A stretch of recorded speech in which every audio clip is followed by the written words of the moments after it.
علی بھائی اگلا سوال ہے، علی بھائی نے بھی عام لوگوں کی روش پر چلتے ہوئے محمد بن قاسم فاتح سندھ سے متعلق بغیر دلیل کے الزام لگایا ہے کہ ان کا حملہ دنیاوی غرض کے لیے تھا، نہ کہ راجہ طاہر کے ظلم و ستم کے خلاف تھا۔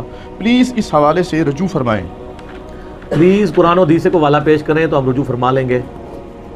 آپ بھی تاریخ بیان کر رہے ہیں اور میں بھی تاریخ بیان کر رہا ہوں، تو رجوع کس بات کا؟ رجوع صورت میں ہوگا جب آپ قرآن و حدیث بیان کریں اور میں تاریخ بیان کروں۔ جس طرح کہ میں کربلا کے اوپر بخاری مسلم سے حدیثیں بیان کرتا ہوں، آپ تاریخ بیان کرتے ہیں، تو وہ تو رجوع بنتا ہے۔ تاریخ میں تو گڑبڑ ہوئی ہوئی ہے، احادیث اسناد کے ساتھ ہے۔ قرآن و حدیث کے اسلوب میں یہ بات بیٹھتی نہیں ہے۔ اس کی وجہ یہ ہے کہ بخاری مسلم کی روشنی میں نے آل امیہ کے بارے میں جو کچھ بیان کیا ہے، جو کچھ وہ اپنے دور ملوکیت کے اندر کرتے تھے مسلمانوں کے ساتھ، مکہ مدینے کے مسلمانوں کے ساتھ، اس میں تو یہ بیٹھتا ہی نہیں ہے کہ وہ ماشاءاللہ ایک خط لکھنے کے اوپر سندھ پہنچ جائیں۔ اپنے گھر میں وہ لوگوں کے اوپر ظلم کر رہے ہیں، ان کو نہ حق۔ اور حجاج ابن یوسف تو وہ ملعون ہے جس کو تو ناسبی بھی ملعون مانتے ہیں۔ صحیح مسلم میں حدیث ہے کہ بنو ثقیف میں ایک کذاب پیدا ہوگا اور ایک ظالم، اور اسما بنت ابی بکر کہتی ہیں اے حجاج ابن یوسف، کذاب تو ہم دیکھ چکے، ظالم شخص تو ہے جس کے بارے میں نبی اسلام نے فرمایا تھا۔ یہ صحیح مسلم میں ہے۔ میرا یوٹیوب پہ آپ کلپ دیکھ لیں، لاکھوں لوگوں نے دیکھا ہے آل امیہ کا دہشت گرد حجاج ابن یوسف، 5 لاکھ سے زیادہ لوگ دیکھ چکے ہیں۔ پوری اسلامک ہسٹری میں نے 15 منٹ کے اندر کور کر دی ہے، 100 سال کی آپ کو، اور تاریخ سے نہیں، بخاری مسلم کی حدیث کی روشنی میں۔ تو وہ حجاج ابن یوسف، اس کا بھتیجا محمد بن قاسم یہاں لوگوں کی داد رسی کے لیے پہنچے گا، جو وہاں اہل بیت کو قتل کروا رہے ہیں، صحابہ کے قاتل ہیں۔ سر بخاری اٹھا کے دیکھیں، حضرت انس بن مالک جو ہیں وہ کتنے پریشان ہوا کرتے تھے کہ ہم پہ یہ کون سا خبیث مسلط ہو گیا حجاج ابن یوسف جو مسلمانوں کے اوپر ظلم کرتا ہے۔ ان لوگوں نے جا کے یہاں پہ فریادیں سننی تھی۔ ہاں آپ کو کہانیاں کرا دی گئی ہیں، آپ وہ کہانیاں، آپ جیسے نور الدین زنگی کا ایک کہانی والا واقعہ آپ کو بیان کر دیا کہ جی وہ یہودی حضور کی جسم مبارک قبر سے نکالنے لگے تھے، وہ ڈرامہ بھی بن گیا۔ اب لوگ کہتے ہیں جی علی بھائی کہتے ہیں غلط ہے، ہم نے تو ڈرامہ دیکھا ہے، تو ڈرامہ ہی ہو گیا جی نا، اس کی تو سند ہی کوئی نہیں ہے۔ سمودی نے وہ 500 سال کی سند ہی بیان نہیں کی ہے، اور پھر معذرت کے ساتھ بریلویوں کے تو عقیدے کے خلاف ہے۔ کیا رسول اللہ نور الدین زنگی کے محتاج ہیں اپنی قبر مبارک میں اپنے جسم کی حفاظت کے لیے؟ اللہ کدھر گیا؟ فٹ ہی نہیں بیٹھتا، جھوٹ ہے۔ اور پھر میں ایسے پوچھتا ہوں کہ جب یزید نے 3 دن تک مسجد نبوی میں گھوڑے باندھے ہیں، اس وقت نور الدین زنگی کدھر تھا؟ اور نماز نہیں ہوئی ہے، اس وقت زمانے میں کوئی نور الدین زنگی نہیں تھا۔ اور جب خانہ کعبے پہ صحیح مسلم میں آتا ہے کہ چڑھائی کی حجاج ابن یوسف نے، اور یزید کے دور میں بھی چڑھائی ہوئی اور خانہ کعبہ کا غلاف جل گیا، ایک دیوار بھی ڈیمیج ہو گئی، اس وقت کدھر تھا نور الدین زنگی؟ اور دنیا بقدر ایفٹ ہے۔ وہ ابابیل والا ایک ہی واقعہ ہوا ہے، بخاری میں حدیث ہے کہ قرب قیامت میں ایک کالا حبشی پتلی ٹانگوں والا کعبے کی اینٹ سے اینٹ بجا دے گا۔ اللہ نے دنیا بقدر ایفٹ رکھی ہوئی ہے۔ تو یہ حجاج ابن یوسف کے ظلم کی پوری داستان ہے، اس کا یہ بھتیجا ہے محمد بن قاسم۔ دوسری طرف اہل سنت اہل تشیع کی دونوں کی تاریخ کی کتابیں اٹھائیں، حدیث میں تو ان کے پلے بھی کوئی شے نہیں نا، کس حدیث میں محمد بن قاسم کا نام آیا؟ تاریخ سے ہی پیش کرتے ہیں، تو تاریخ یہ بھی تو سنیں نا۔ تاریخ دمشق کے اندر ابن عساکر کی، تاریخ بغداد کے اندر خطیب بغدادی کی، اور تاریخ یعقوبی جو سنی اور شیعہ دونوں مانتے ہیں، ان تینوں تاریخی کتابوں میں کم از کم 5 اصحاب کا ذکر ہے جو سندھ سے جا کے نبی اسلام کے ہاتھ پہ کلمہ پڑھ کے مسلمان ہوئے ہیں۔ یہاں پہ 5 صحابہ آئے ہیں نبی اسلام کے، تو اسلام تو اسی زمانے میں آ گیا تھا۔ اور حضرت عثمان کے دور میں بلوچستان کا کتنا ایریا فتح ہو چکا تھا، رشیا افغانستان حضرت عثمان کے دور میں فتح ہوا ہے۔ بخاری میں موجود ہے کہ ہم رومن اور پرشین امپائر جب گری، اس کے بعد وہاں کے لوگوں کو ہم نے ابھارا کہ ہم نے آذربائیجان اور یہ ساری فتوحات کرنی ہے حضرت عثمان کے دور میں۔ اسلام تو آ چکا ہوا تھا یہاں پہ، اور صوفیاء اپنے چکر میں ڈالتے ہیں ہم اسلام لے کے آئے، ناسبی محمد بن قاسم کو لے کے آتے ہیں جی وہ آیا تھا، اور وہ آیا اس لیے تھا میرے بھائی، وہاں سے جو اہل بیت تھے وہ اپنی جانیں بچا کے ہجرت کر کے سندھ میں آئے تھے، راجہ دائر نے ان کو پناہ دی ہوئی تھی، تو وہ کہتا تھا ہمارے بندے واپس کرو۔ اور سر آپ سندھ میں آج چلے جائیں، سندھیوں سے ان کی ہسٹری پوچھ لیں۔ میں اکثر کہتا ہوں اللہ کے بندو، پاکستان کی ساری کتابوں میں یہ لکھ دینا کہ پاکستان جو ہے محمد علی جناح نے سیکولر اسٹیٹ بنائی تھی، کوئی فرق نہیں پڑتا۔ آج لوگ زندہ ہیں جنہوں نے محمد علی جناح کی تقریریں سنی ہوئی ہیں، یہ عملی تواتر سے ٹرانسفر ہو رہی ہے۔ اور یہ کہ جی مسلمانوں کا قتل عام ہوا تھا، یہ کتابوں سے نکال بھی دیں تو وہ مسلمان تو نسل در نسل رہیں گے نا۔ کسی کی دادی مری ہوئی ہے، کسی کا دادا مرا ہوا ہے، جب وہ اپنی اولاد میں ٹرانسفر، آج بھی جتنے مہاجرین ہیں 70 سال ہو گئے، آپ ان سے پوچھیں وہ بتائیں گے کہ ہمارا، کوئی کہے گا میرا دادا قتل ہوا تھا، کوئی کہتا ہے میرا پردادا قتل ہوا تھا۔ آپ 200 سال بعد بھی چلے جائیں گے نا، وہ بتائیں گے ہمارے اجداد کو قتل کیا گیا تھا۔ اس کے لیے آپ کو ہسٹری کی کتاب پڑھنے کی بھی ضرورت نہیں ہے۔ تو جن اہل بیت کے ساتھ ظلم ہوئے ہیں نا ان سے بھی تو پوچھیں. اہل بیت میں سے سنی ہو یا شیعہ سید جہاں پہ بھی موجود ہیں ان سے آپ پوچھیں کہ یہاں پہ محمد بن قاسم کیا لینے آیا تھا, وہ تو نہیں مانتے. وہ تو کہتے ہیں ہمارے ساتھ ظلم کیا ہے, اور تاریخی کتابوں میں موجود ہے, اور پریکٹیکلی حجاج ابن یوسف کا پورا کریکٹر ہے. اور سر جو اپنے ملک کے اندر 2 نمبری کر رہے ہیں اور دوسرے ملکوں میں جا کے ماشاءاللہ لوگوں کی حفاظت کریں گے, وہ یہ فٹ نہیں بیٹھتا.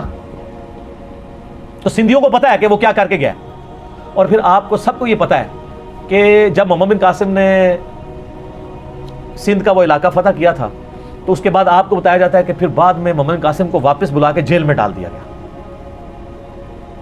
یہ اس ڈرامے میں بھی دکھایا گیا جو محمد بن قاسم پہ ڈرامہ بنایا تھا پی ٹی وی نے. ہم یہ پوچھتے ہیں کہ محمد بن قاسم کو جیل میں نے ڈلوایا تھا, انجینئر صاحب کی ویڈیوز دیکھنے والوں نے ڈلوایا تھا, وہ جیل میں کیوں ڈالا گیا تھا؟ اس لیے کہ پیچھے خلیفہ چینج ہو گیا تھا. پہلے خلیفہ تھا عبد الملک بن مروان کا بیٹا ولید بن عبد الملک. حجاج ابن یوسف اس کا رائٹ ہینڈ تھا. حجاج ابن یوسف کو اس نے کوفے کا بھی اور حجاز کا گورنر بنایا ہوا تھا. لیکن اس کے ظلموں کی ایک داستان تھی, لوگ تنگ تھے. اس کے باپ نے وصیت کی تھی کہ ولید کے بعد خلیفہ بنے گا اس کا چھوٹا بھائی سلیمان بن عبد الملک. لیکن ولید کو بھی لالچ آ گئی, کیونکہ یہ تو ہے ہی لالچی دور ہے نا. جب یزید کے ابا جی کو لالچ آ گئی کہ میرا بیٹا خلیفہ بنے, تو ولید بن عبد الملک تو صحابی بھی نہیں, اس کو نہ لالچ آئے کہ میرا بچہ بنے. حالانکہ وہ خود بھی اس وصیت پہ بنا تھا جو اس کے بیٹے نے ابے نے کی ہوئی تھی. تو سارے گورنروں سے اس نے بیعت لے لی کہ میرے مرنے کے بعد میرا بیٹا خلیفہ بنے گا. ایک گورنر تھا جس نے انکار کر دیا, اور وہ تھا عمر ابن عبد العزیز. وہ اس وقت حجاز کے گورنر تھے اور کوفے کا گورنر تھا حجاج ابن یوسف. عمر بن عبد العزیز کو جیل میں ڈلوا دیا ولید بن عبد الملک نے, گورنر ہونے کے باوجود. لیکن وہ ہار دل عزیز شخصیت تھے, اس لیے اس وقت ذرا پروٹیسٹ ہوئے تھوڑے بہت, اور معاملہ انہوں نے ڈیلے کیا. اسی ڈیلے کرنے کے دوران اچانک ولید کی ڈیتھ ہو گئی. وہ اپنے اس مقصد میں کامیاب نہیں ہو سکا, اور الٹیمیٹلی اس کا بیٹا, اس کا جو چھوٹا بھائی ہے, وہ خلیفہ بن گیا, سلمان بن عبد الملک. سلمان بن عبد الملک جیسے ہی خلیفہ بنا تو اس کو یہ احسان یاد تھا کہ عمر بن عبد العزیز کی وجہ سے میں خلیفہ بناؤں. اگر عمر بن عبد العزیز بھی بیعت کر لے, پھر عمر بن عبد العزیز کوئی عام آدمی نہیں تھا. عمر بن عبد العزیز ان کا بینوئی بھی لگتا تھا, ولید بن عبد الملک اور سلمان بن عبد الملک کا, کیونکہ مروان کے 2 بیٹے تھے, عبد الملک بن مروان اور عبد العزیز بن مروان. اور عبد العزیز کا بیٹا تھا عمر بن عبد العزیز. عمر بن عبد العزیز کی جو بیوی تھی نا فاطمہ, وہ ولید بن عبد الملک کی بہن تھی. تو ظاہر جیل میں ڈلوا سکتا تھا, مروا نہیں سکتا تھا. تو اس لیے کہتے ہیں کہ تاریخ انسانی میں اتنی پاورفل خاتون کبھی کوئی نہیں آئی کہ جس کا خامد بھی 3 براعظموں کا خلیفہ عمر بن عبد العزیز, جس کا باپ بھی 3 براعظموں کا ملک عبد الملک بن مروان, اور جس کے 4 بھائی ولید بن عبد الملک, یزید بن عبد الملک, ہشام بن عبد الملک, یہ لوگ 4 بھائی, اور یزید بن عبد الملک وہ خلیفہ. باپ خلیفہ, 4 بھائی خلیفہ, خامد خلیفہ فاطمہ بنت عبد الملک. تو جب وہ خلیفہ بن گئے سلمان بن عبد الملک, سب سے پہلے عمر بن عبد العزیز کو آزاد کروایا گیا. عمر بن عبد العزیز نے کہا کہ جی سب سے بڑا کلپرٹ ہے حجاج ابن یوسف, اس نے ظلم کا بازار گرم کیا ہوا ہے, صحابہ کو قتل کروایا ہے, اس کے بارے میں حدیثیں بھی تھی. تو سلمان نے پہلا ایگزیکٹو آرڈر کیا کہ اس نے کہا جی حجاج نام کے جتنے بھی بندے ہیں, خالی حجاج نہیں, حجاج نام کے جتنے بندے کسی بھی حکومتی عہدے پہ ہیں ساروں کو جیل میں ڈال. سر ملوکیت پھر یہی ہوتی ہے, اس میں تو آرڈر چلتا ہے. پھر انہوں نے تھوڑے مزے لوٹے ہوئے تھے, پھر لاکھ اس کو لوگ دلیل دیتے کہ وہ ایک ہے, تو وہ دلیلیں تو پھر بادشاہ نہیں مانتے ہوتے, انہوں نے میٹر کوم جائے تو کوم جائے.